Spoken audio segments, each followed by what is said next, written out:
1, 2, 3,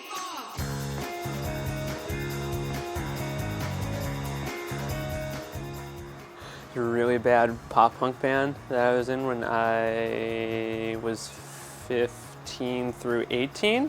We'd only play shows in Connecticut. It was really fun. We would play with like ska punk bands all the time and just drive my parents' minivan all over the place. You know, I saw one sign that said London and I saw another sign for classic cars. Like, oh, that works. And it's like, okay, cool. And some, a bunch of 15-year-olds were like, oh yeah, that's a good idea.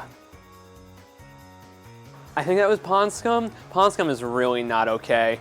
If you look up the Pond Scum MySpace, you'll be like, oh, there are some really not alright things going on with that band.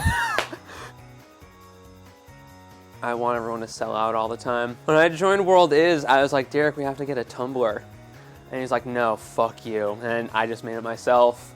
And it's been a long period of me telling Derek one thing, and then him telling me fuck you, and then eventually agreeing. I forget why I got the name Shitty Greg at all. Like, there is clearly one thing that happened. There's been enough encounters in World Is where everyone has wanted to stab me for sure. We only ever played 2 shows. One of them I wore a ski mask and punched people, and it was fun. Hardcore is like, I don't really listen to hardcore at all, but it is really fun to play. My dad and grandfather cried when I told them that I was doing it. It was really very disappointing for them because I kind of had the exact setup that they were hoping that I would get. But now they totally understand. My dad just came to the last World Is Connecticut show and he's really stoked on everything. And everything's been going well. But yeah, I don't know. I'd be bummed out if my son was like, hey, I'm gonna go be a fuck up. I was a substitute teacher. That was dope. I eventually learned to only do high school because no one gave a shit. I was like, yeah, don't do your assignment. I don't care. I was like, just don't bother me. I was a material tester for a while, which is I would test concrete, which is closer to engineering. That was awful. I'm a scrawny piece of shit and I'm telling construction workers, hey, you have to throw this concrete truck out. And they'd be like, oh, fuck you. I'm gonna do whatever I want. Civil engineering was actually pretty alright. I was a traffic engineer. I still find that stuff really interesting. And I liked everyone I worked with a lot. They were all great. Working with the state of Connecticut, which I have holding a state of Connecticut transportation mug, was awesome. I think I just have a nervous tic that I've developed. When I get really excited, I do this. You'll see if I'm at a show and I really like the band, I'm very excited. You might catch me in the corner being like, Argh! Seriously, my mom was like, can you stop doing that? I was like, I never made the conscious effort to really try to stop doing it, and here I am, 27, I'm still acting like a little 4-year-old.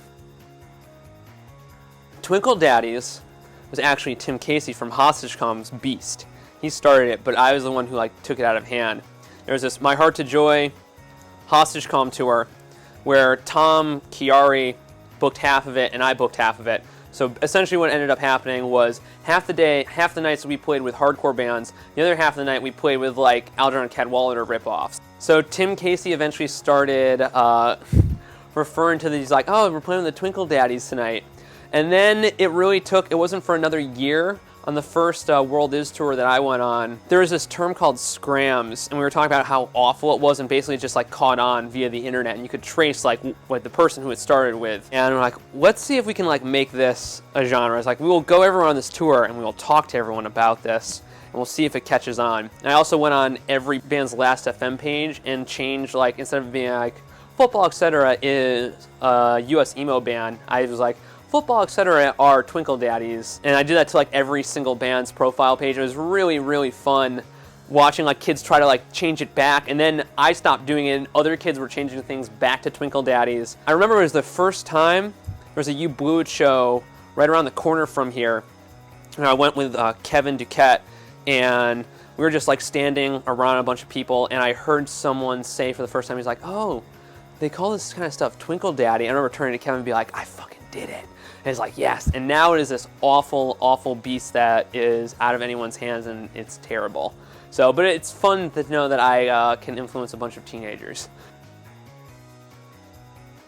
I'm dad, or I was like dad for the most part. Lately I feel like I'm like deadbeat dad and I don't know what's going on half the time. But like before, someone would be like, I'm gonna do something that's like totally not alright, and I'd be like, no, you can't do that. This is why this is bad. And lately I'm just like, I've been like, fuck it, let's do whatever the hell we want.